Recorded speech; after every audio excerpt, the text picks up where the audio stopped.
Agora nós vamos para a palavra do Senhor. Quem quer ouvir a palavra do Senhor essa noite? Amém. A maioria quer ouvir a palavra do Senhor. Então, é uma palavra um pouco longa, mas eu creio que vai dar tempo de pregar. Se não der, a gente continua depois. Abra lá a sua Bíblia no livro de 1 Samuel. 1 Samuel, capítulo 1, nós vamos ler do versículo 1 até o versículo 28. 1 Samuel, capítulo 1, do verso 1 até o verso 28. É o capítulo 1 inteiro, queridos. Então os irmãos estão encontrando. Para os irmãos que não encontraram, para a gente ganhar tempo, eu vou pedir para a Vivi colocar aqui no telão. A Vivi já está muito esperta, ela já colocou antes de eu pedir, então, louvado seja Deus. Eu vou ler aqui, nós vamos acompanhar juntos. Diz assim a palavra do Senhor. Houve um homem em Ramatazim Zofim, da montanha de Efraim, cujo nome era Elcana, filho de Jeroão, filho de Eliú, filho de Tou, filho de Zute, Efrateu. E este tinha duas mulheres, o nome de uma era Ana e da outra era Penina. Penina tinha filhos, porém Ana não tinha filhos. Subia este homem da sua cidade de ano em ano a adorar e sacrificar ao Senhor dos Exércitos em Siló, onde estavam. Ali os sacerdotes em Siló estavam ali os sacerdotes do Senhor, Hofni e Finés, os filhos de Eli. E sucedeu que no dia que Eucana sacrificava, dava ele porções do sacrifício a Penina, sua mulher, e a todos os seus filhos e a todas as suas filhas. Porém a Ana dava uma parte excelente, porquanto ele a amava. Porém o Senhor lhe tinha cerrado a madre, e a sua competidora excessivamente a irritava para embravecer, porquanto o Senhor lhe tinha cerrado a madre. E assim fazia ele de ano em ano, quando subia à casa do Senhor. Assim a outra irritava, pelo que ela chorava e não comia. Então Eucana, seu marido, lhe disse: Ana, por que choras? Por que não comes? E por que está mal do teu coração? Não sou-te eu melhor do que 10 filhos? Então Ana se levantou, depois que comeram e beberam em Siló, e Eli, o sacerdote, estava ali assentado numa cadeira junto a um pilar do templo do Senhor. Ela, pois, com amargura de alma, orou ao Senhor e chorou abundantemente. E voltou dizendo: Senhor dos exércitos, se benignamente atentares para a aflição da tua serva e de mim te lembrares, e da tua serva não te esqueceres, mas a tuas servas deres um filho varão, ao Senhor darei por todos os dias da sua vida, e sobre a sua cabeça não passará navalha. E sucedeu que, perseverando ela em orar perante ao Senhor, ele fez atenção à sua boca, porquanto Ana no seu coração falava, e só se movia os seus lábios, porém não se ouvia a sua voz, pelo que Eli teve por embriagada. E disse Eli: até quando estará tu embriagada? Aparta-te de ti esse vinho. Porém Ana respondeu e disse: Não, Senhor meu, eu sou uma mulher atribulada de espírito, nem vinho nem bebida forte tenho bebido, porém tenho derramado a minha alma perante o Senhor. Não tenha, pois, a tua serva por filha de Belial, porque da multidão dos meus cuidados, do meu desgosto tenho falado até agora. Então ele respondeu: vai em paz, e o Deus de Israel te conceda a tua petição como pediste. E ela disse: acha a tua serva graça em teus olhos. Assim a tua mulher se foi e seu caminho e comeu, e o seu semblante já não era triste. E levantaram-se de madrugada e adoraram perante o Senhor, e voltaram e vieram à sua casa em Ramá. E Eucana conheceu Ana, a sua mulher, e o Senhor lembrou dela. E sucedeu que, passado algum tempo, Ana concebeu e teve um filho, e o chamou seu nome de Samuel, porque dizia ela: eu tenho pedido ao Senhor.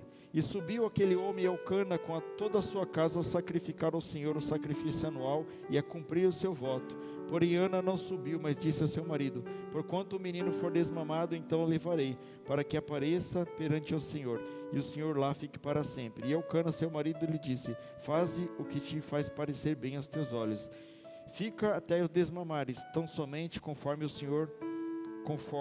Senhor a sua palavra. Assim ficou a mulher e deu leite ao seu filho até que ele desmamou. E havendo desmamado, levou para consigo com 3 bezerros, uma éfa de farinha, um odre de vinho, e trouxe à casa do Senhor a Siló. E era o menino ainda muito criança. E degolaram o bezerro, e assim trouxeram o menino a Eli. E disse ela: Ah, meu senhor, viva a tua alma, meu senhor. Eu sou aquela mulher que aqui esteve contigo para orar ao Senhor. E porquanto eu orava, e o Senhor me concedeu a minha petição que eu lhe tinha pedido, pelo que também o Senhor eu o entreguei por todos os dias que viver, pois o Senhor foi pedido, e ele adorou ali ao Senhor. Somente até aqui. Senhor nosso Deus, nosso Pai, graças te damos, Senhor, pela tua maravilhosa palavra, Senhor, que será ministrada agora. Peço ao Senhor que dá-me graça, Senhor, para levar esta mensagem da forma que o Senhor colocou no meu coração aos teus servos, Senhor. Que a partir de agora, Senhor, não seja mais eu, mas seja o teu Espírito Santo, Senhor, levando essa mensagem, porque de mim eu nada tenho a oferecer, Senhor, mas a tua palavra tem a oferecer vida aos meus irmãos, Pai. Usa-me da maneira que o Senhor quiser, em nome de Jesus.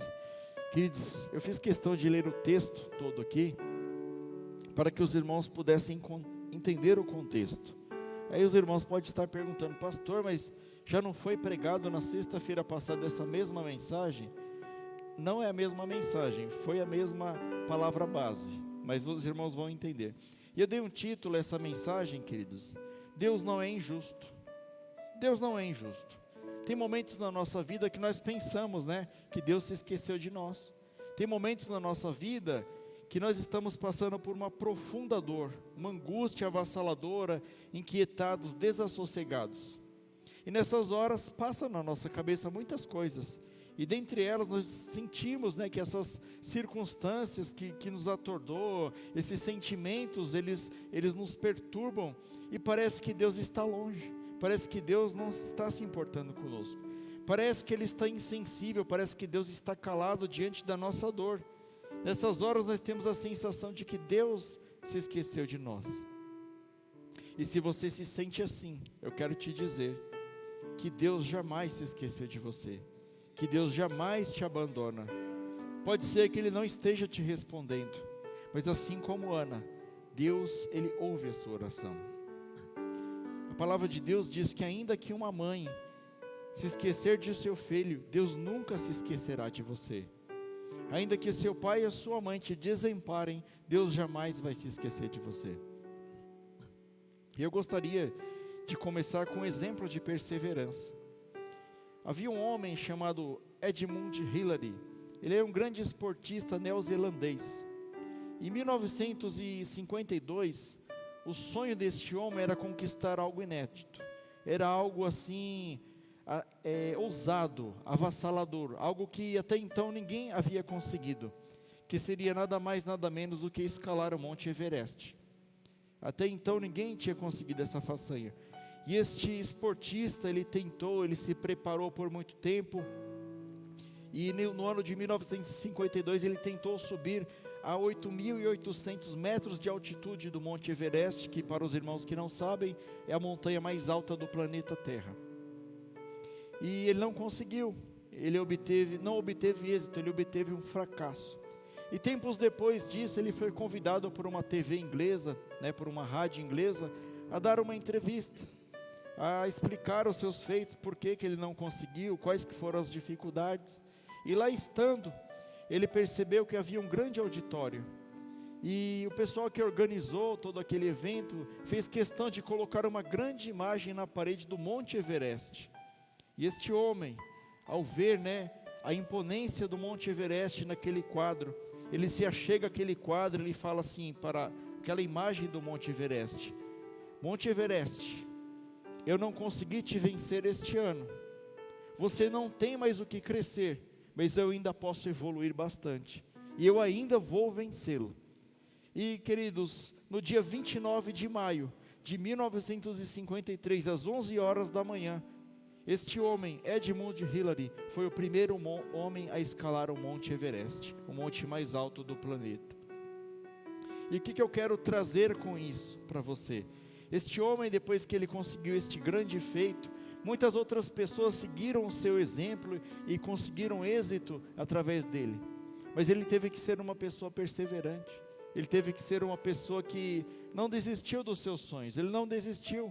Ele não sepultou o seu sonho numa cova e falou: não dá, é muito difícil, ninguém vai conseguir. Talvez ele não tivesse inspirado mais ninguém. Se os irmãos observarem, o lugar onde nós temos mais talentos enterrados se chama cemitério. As pessoas desistem muito fácil do seu sonho. As pessoas acham que Deus não está com ela, que Deus não vai ajudá-la na batalha, e simplesmente enterram consigo mesmo aquilo que era um sonho do seu coração. Então, não desista do seu sonho. Cada vez que parecer que tudo acabou, Deus está esperando uma atitude como a deste homem. Deus está esperando uma atitude como a atitude de Ana na sua vida. Ainda que não haja esperança, Deus não é injusto. Se você se esforçar, se você se buscar, se você buscar a Deus, Ele vai te contemplar, Ele vai te ajudar. Mas não desista, porque Deus não desiste de você. Deus não é injusto. Quando parece que não está acontecendo, Deus está fazendo alguma coisa. A nossa vida, queridos, ela não está solta no vento. A nossa vida não é como a onda do mar que é levada de um lado para outro e arrastada de uma parte para outra ao bel prazer.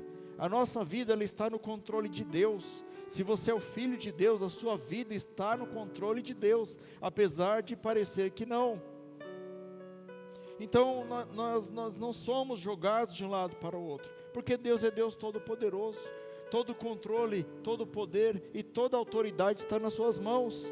Ele é bom, Ele é fiel em todas as suas obras. Ele não trabalha, queridos, de outra forma, senão da forma para que as coisas cooperem para o nosso bem. A palavra diz, todas as coisas cooperam para o bem daqueles que amam a Deus. Quem ama a Deus aqui? Então todas as coisas cooperam para o bem daqueles que amam a Deus. Ainda que pareça uma grande desgraça na sua vida, coopera para o bem daqueles que amam a Deus. Deus sabe o que faz na sua vida. Deus está no leme do seu barco. Deus está no controle. Não tema a tempestade. Pode ser que, assim como eu, você está passando uma grande tempestade na sua vida e você não sabe o que fazer. E eu recomendo, não saia do barco, porque Deus está no barco e Deus está no controle desse barco.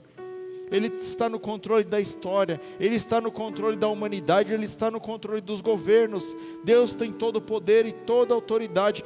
Deus não é injusto. Se você se esforçar e se você esperar no Senhor, o Senhor agirá em seu favor. Aí você pode perguntar, pastor, eu acho que Deus é injusto. Por que Deus adia a realização dos nossos sonhos? Por que Deus não faz o meu sonho na hora que eu quero? Você já parou para se perguntar isso? Seja sincero. Por que Deus não faz o sonho na hora que eu quero? Primeiro ponto que eu queria falar com os irmãos. Para que nós possamos compreender que o Deus das bênçãos é melhor do que as bênçãos de Deus. Eu vou repetir. Para que possamos entender que o Deus das bênçãos é melhor do que as bênçãos de Deus. Você tem que buscar o abençoador, e a bênção correrá atrás de você. Os problemas, muitas vezes, eles nos aproximam de Deus. Muitas vezes é no vale, onde você não tem mais nenhum lugar para olhar, que você vai olhar para cima e vai clamar a Deus.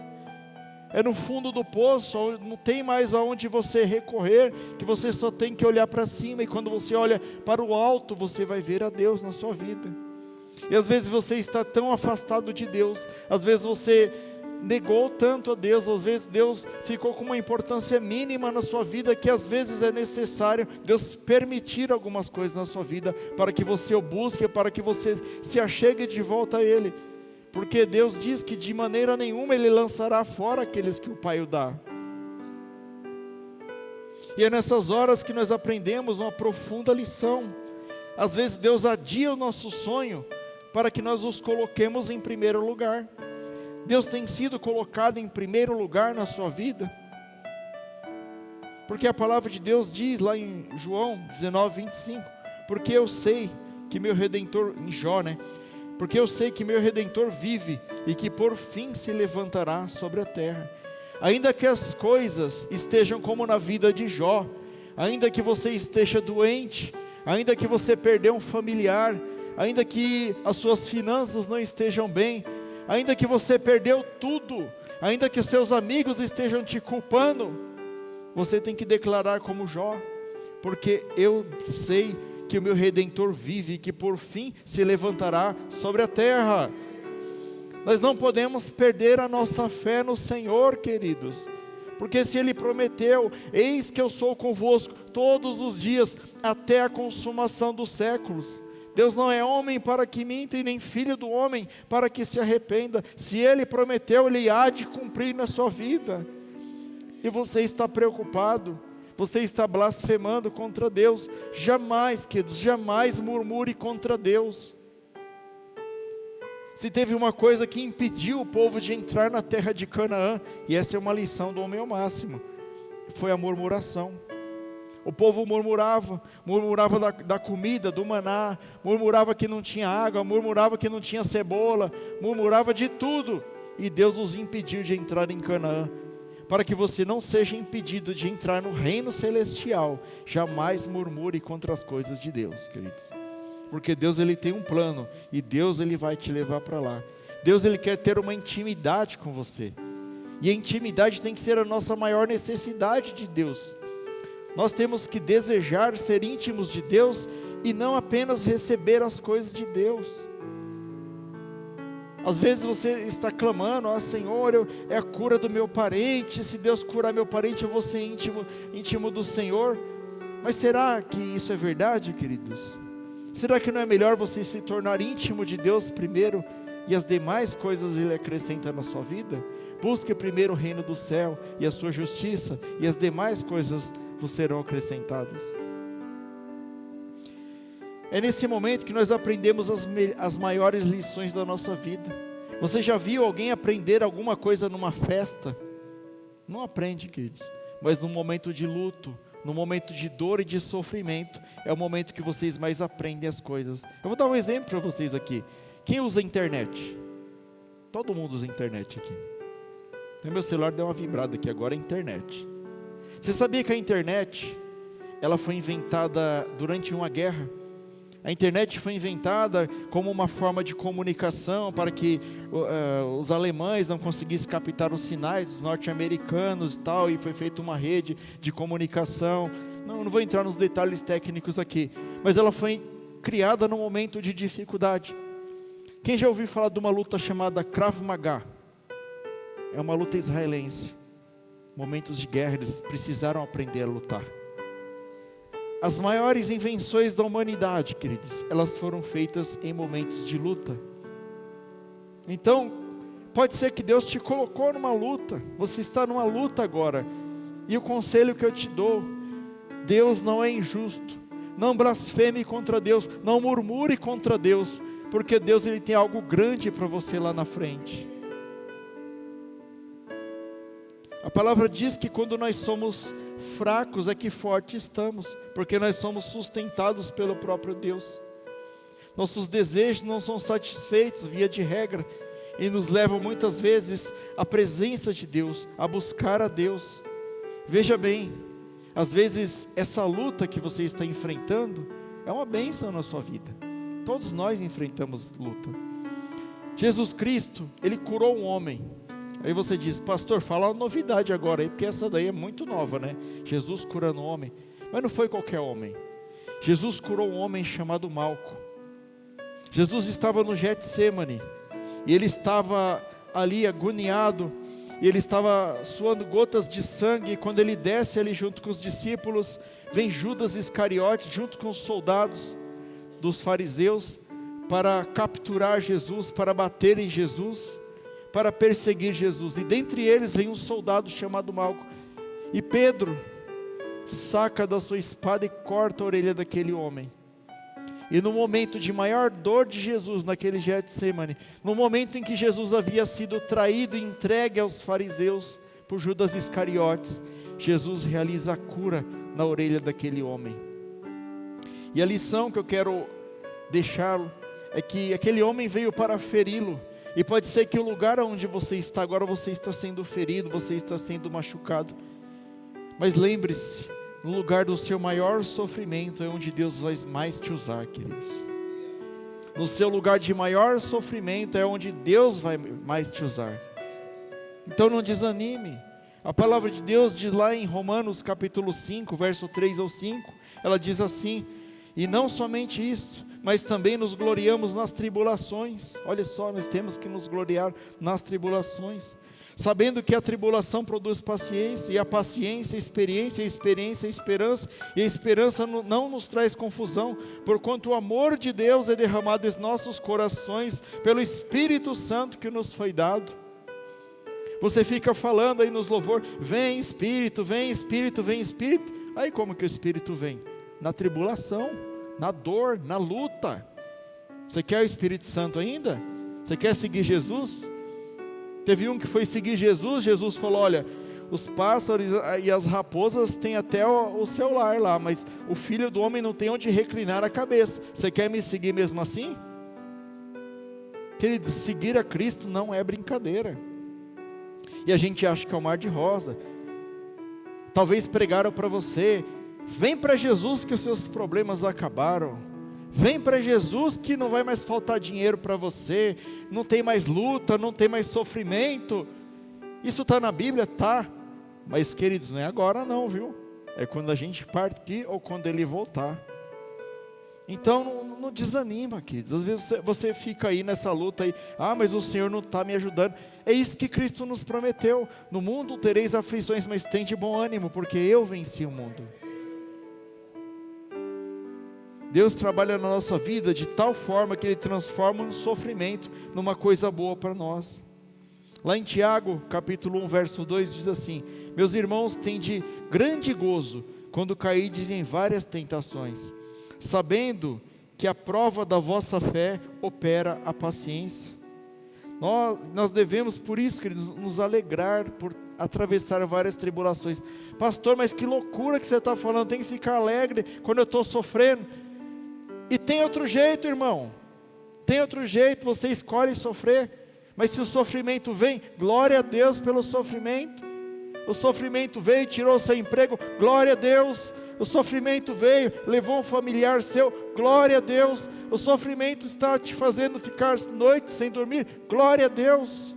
Porque é Deus operando na sua vida, queridos. Não sou eu que estou falando aqui, é Deus que está falando.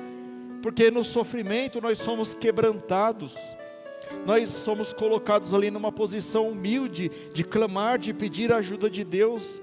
Nós confessamos para Deus que nós somos dependentes de Deus, do Deus Todo-Poderoso. E todas as vezes que nós clamamos, Deus ouve o nosso clamor. O que mais, pastor? Por que Deus não é injusto?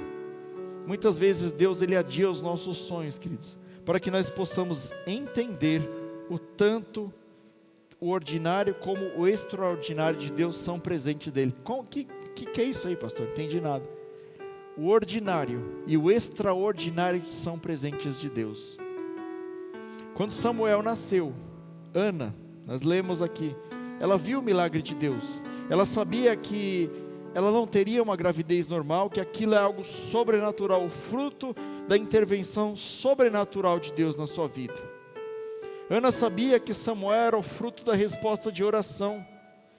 Nós precisamos ter bem claro na nossa mente, queridos, que tanto o ordinário, quanto o extraordinário, quanto o sobrenatural, são bênçãos de Deus equivalentes com o mesmo poder. O simples fato de você estar vivo, já é um milagre de Deus.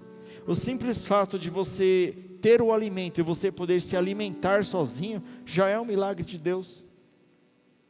Normalmente nós só enxergamos o milagre de Deus quando ele é sobrenatural. Nós só enxergamos o milagre de Deus quando recebe a profetada e acontece. Mas não é assim que Deus age. Eu vou dar outro exemplo para os irmãos. Existe um grande filósofo e matemático francês, dos séculos passados, chamado Blaise Pascal. Ele é um cientista famosíssimo, contribuiu muito para a humanidade. E na sua juventude ele teve uma experiência andando de cavalo.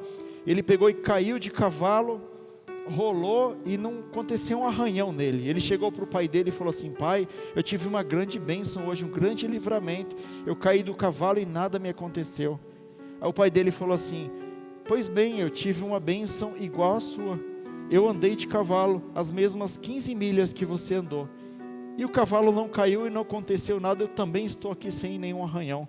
O extraordinário e o ordinário de Deus são bênção na vida com o mesmo valor. Você está aqui hoje, queridos, é um milagre de Deus. Você pode não perceber, mas Deus tem feito coisas maravilhosas, ações maravilhosas na sua vida. Ele tem te protegido diariamente de milhares e milhões de bactérias, de vírus, de doenças que estão espalhadas por aí. Ele tem te protegido, queridos, de sofrer um acidente. Ele tem guardado a sua casa, da sua casa ser assaltada. Ele tem te livrado do mal, Ele tem te livrado dos demônios, de todo tipo de sorte de coisas que pode nos acontecer.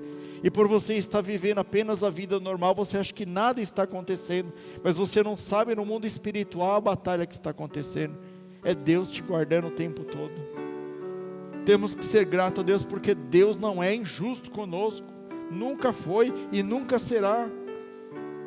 Queridos, eu passei 3 meses no hospital todo dia.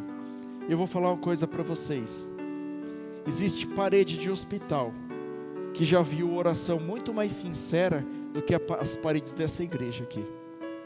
Pessoas clamando a Deus para Deus devolver a sua respiração.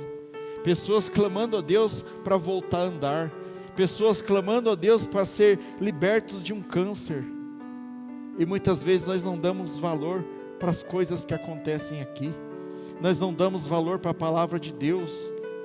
A palavra de Deus está sendo pregada e você está aí dormindo, pestanejando. A palavra de Deus para você, você não vê a hora de acabar para você ir para sua casa. Dê valor às coisas de Deus, queridos, antes que seja tarde. E vamos correr. Por que, pastor, que Deus não é injusto? Para que nós tenhamos a disposição de consagrar a Deus aquilo que nós temos de melhor. Como é isso? Aí me explica. Ana, ela devolveu o seu filho para Deus. O filho que Deus deu para ela, por conta da sua oração, por conta do seu clamor, ela cumpriu o voto dela.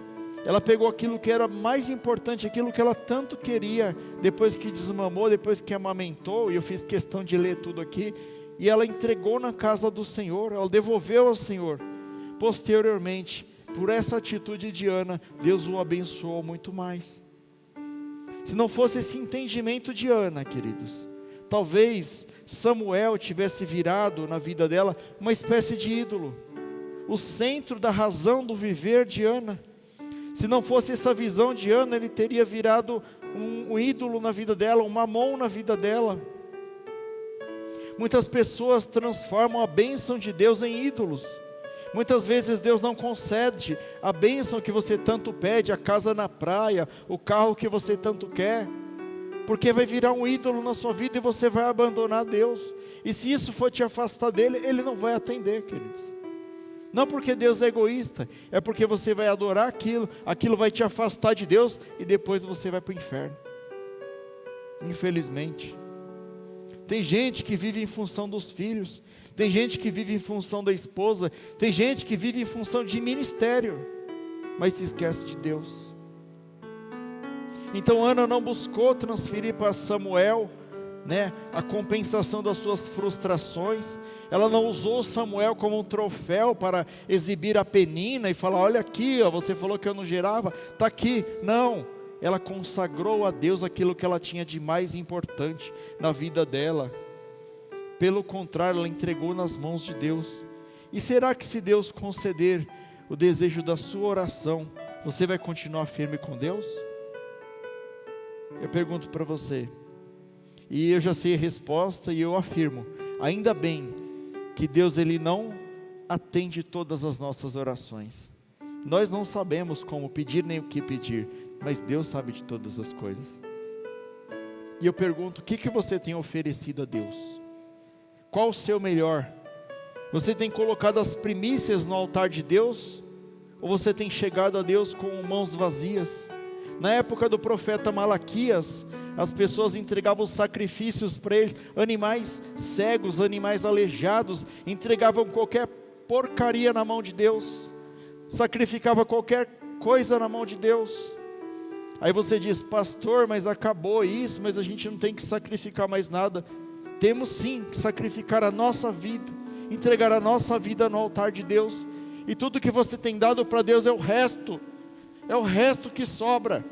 É antes de dormir aquela oração mequetrefe que você faz, que acho que nenhum ser humano aceitava aquela oração. Qual a importância de Deus na sua vida? Muitas vezes Deus adia os nossos sonhos, queridos, e Ele não é injusto por isso, para que nós possamos reconhecer que os sonhos de Deus são maiores do que os nossos sonhos. O sonho de Ana, aos olhos de Deus, era pequeno. Ela queria gerar um menino, um varão, cuidar do varão e depois entregar na casa de Deus. As suas aspirações não eram suficientes para os planos de Deus, que eram muito maiores do que o dela. Deus não só realizou o sonho de Ana no seu tempo, lembre-se disso, Deus realiza no tempo dele, não é no nosso tempo, é no tempo de Deus, porque é o tempo certo, não é antes e não é depois, é no tempo correto, porque os pensamentos de Deus são mais elevados do que os nossos pensamentos, as suas vontades são maiores do que as nossas vontades, os sonhos de Deus são maiores do que os nossos sonhos. E Deus honrou Ana de sobremaneira. Ele não deu a Ana simplesmente Samuel, Ele deu mais 5 filhos para Ana. Ele não deu a Ana simplesmente Samuel para servir ali juntamente com o profeta Eli. Samuel, ele não foi um homem comum, ele foi o homem que trouxe de volta a credibilidade e a paz dos sacerdotes em Israel. Ele foi o último e o maior juiz de Israel. Ele honrou o fruto do ventre de Ana. Samuel foi o homem que restaurou a credibilidade do sacerdócio, porque Hófine e Finéias, filhos de Eli, tinham acabado com a credibilidade dos profetas de Israel. Mas Deus levantou um profeta de verdade, o profeta Samuel, filho de Ana. Esse mesmo profeta ungiu o rei Saul e ungiu o rei Davi para o reinado sobre Israel. Ele foi um homem muito importante. Ele foi um homem que deixou o sucessor, foi um homem que deixou o legado. Ana, ela chorava porque ela queria ver o seu sonho realizado, mas Deus adiou o sonho de Ana, porque Ele tinha planos maiores e melhores para ela. E quantos de nós está assim? Senhor, eu estou esperando no Senhor há 6 anos, 5 anos, 2 anos, 10 anos, 20 anos, e o Senhor não responde. Meu irmão, no tempo certo, Deus vai agir na sua vida. A palavra de Deus lá em Deuteronômio 33, 26, vou pedir para projetar aqui, diz que o Senhor cavalga nas alturas para a nossa ajuda. O Senhor é o nosso ajudador. Lá em Isaías 64, 4 diz assim: porque desde a antiguidade não se ouviu, nem com ouvidos, nem se percebeu, nem com olhos se viu um Deus que além de ti trabalha para aquele que nele espera. Você tem esperado no Senhor? Deus trabalha em seu favor. Deus trabalha dia e noite. Deus faz hora extra. A palavra diz que Deus não dorme e nem tosqueneja. Deus é o Deus, o guarda de Israel. O nosso Deus, queridos, é todo poderoso. Ele tem poder na terra, no céu e debaixo da terra, e sobre todo o universo. É nesse Deus que você espera. E muitas vezes você diminui o poder de Deus, porque Deus não faz na hora. Você fala que Deus é injusto porque Ele não cumpriu aquilo que você queria, na hora que você queria, na hora que você determinou. Tem lugares que determinam: Senhor, eu determino, Senhor, eu proíbo. Quem é você para proibir Deus? Como se Deus estivesse abaixo de você. Ele é soberano, Ele faz o que Ele quiser. E mesmo assim, Ele te ama. Mesmo assim Ele ouve a sua oração, e mesmo assim Ele tem planos maiores do que os nossos planos. Deus não é injusto. Deus dá aos seus amados enquanto eles dormem. A palavra diz lá em Salmo 127, 2: inútil vos será levantar de madrugada, repousar tarde, comer o pão das dores, pois assim dá Ele aos seus amados o sono. enquanto você dorme, Deus está trabalhando ao seu favor. Mesmo quando você tem a sensação de que você está sozinho nessa caminhada, Ele está caminhando contigo. Vou dar um exemplo. Quando os discípulos de Jesus, vocês conhecem essa passagem, estavam lá enfrentando uma tempestade no mar da Galileia, estavam exaustos de remar a noite inteira, e vento batendo ao contrário, e as ondas jogando de um lado para o outro, e quase que tem um naufrágio. A palavra diz que Jesus se aproximou deles na quarta vigília da noite, andando sobre as ondas, e nisso Jesus estava mostrando para eles que as mesmas ondas que os compeliam, que os conspiravam contra eles, estavam rigorosamente debaixo dos pés de Jesus Cristo, nosso Senhor. Outro exemplo, José. José foi um homem marcado pela injustiça. Ele foi injustiçado pelos seus irmãos, ele sofreu desprezo e ódio, jogaram ele vivo numa cova, mataram o seu coração, venderam ele como escravo, e lá estando como escravo, servindo na casa de Potifar, ele sofre um duro golpe, uma acusação da sua patroa, algo que ela queria fazer com ele, e ela o acusa, e ele vai para uma prisão durante 2 anos. Aí você pergunta: pastor, mas por que Deus deixaria uma pessoa inocente ficar na prisão por 2 anos? Por que ele vai mofar na prisão por 2 anos? Por que Deus não realizou o sonho de José, de voltar para a casa dele, ou seja lá qual fosse o sonho dele? E eu digo para você, queridos, lá no Egito, se José tivesse saído da prisão antes desses 2 anos, o máximo que ele seria um lavador de copo, um lavador de prato, seria um copeiro no palácio do faraó. Mas Deus tinha um plano na vida de José. Deus deixou ele lá mais 2 anos, porque Deus estava formando uma rampa, para que ele pudesse subir no palácio do rei, do faraó, para que ele pudesse ser o segundo homem no reino de Faraó, para que através da vida de José, as nações pudessem ser abençoadas, Israel não morresse de fome, o Egito não morresse de fome, e as nações dos arredores não morressem de fome pela vida de José. Então, se você está passando por tudo isso hoje, Deus tem um plano na sua vida. Deus quer usar a sua vida para um plano muito maior, que você nem imagina. Ou você acha que José imaginava que ele ia ser o vice-governador do Egito? Isso nem passava pela cabeça de José. Ele imaginava que ele ia continuar escravo para sempre, mas Deus já estava com um plano feito na vida dele. E aqui já caminhando para o final, queridos, Deus, Ele quer que nós entendamos que Ele faz as coisas no tempo dEle, conforme o conselho dEle, conforme a vontade dEle, porque Ele é soberano na nossa vida. Deus está sentado na sala de comando do universo. Deus tem todos os controles de todas as coisas, de todos os governos. Ele que está governando. É muito comum você ver as pessoas glorificando a Deus. Mas nós oramos por aquela pessoa que estava com câncer e ela foi curada. Mas nós oramos por aquele homem que estava cego e ele foi curado, e realmente é motivo de glória a Deus. Mas é comum você ver as pessoas murchas, depois que elas estavam orando por um enfermo e o Senhor o leva. Mas, queridos, Deus é soberano. Se Deus levou, Ele sabe o que Ele está fazendo. Aquilo era o melhor para aquela pessoa naquele momento, e eu dou glórias a Deus. Isso aconteceu comigo essa semana, e eu dou glórias a Deus, porque Deus sabe de todas as coisas. Deus sabe o que é melhor para mim. Deus sabe o que é melhor para minha família. Assim como Jó compreendeu a glória de Deus, e Ana compreendeu a glória de Deus também. Jó exalta a Deus quando ele diz lá em Jó capítulo 1 verso 21: nu saí do ventre da minha mãe, e nu tornarei para lá. O Senhor me deu, o Senhor tomou, bendito seja o nome do Senhor. Talvez, queridos, na vida de Ana, ela já tinha buscado tudo que tinha da medicina da época, porque o marido dela gostava muito dela. Foi pregado aqui na sexta-feira passada.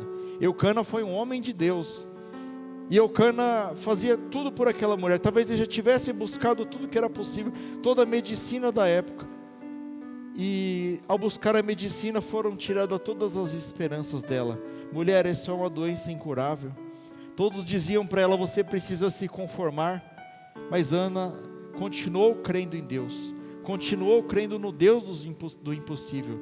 Ela não desistiu dos seus sonhos, ela não desistiu daquilo que ela acreditava. Diante da impossibilidade humana, ela creu na possibilidade de Deus.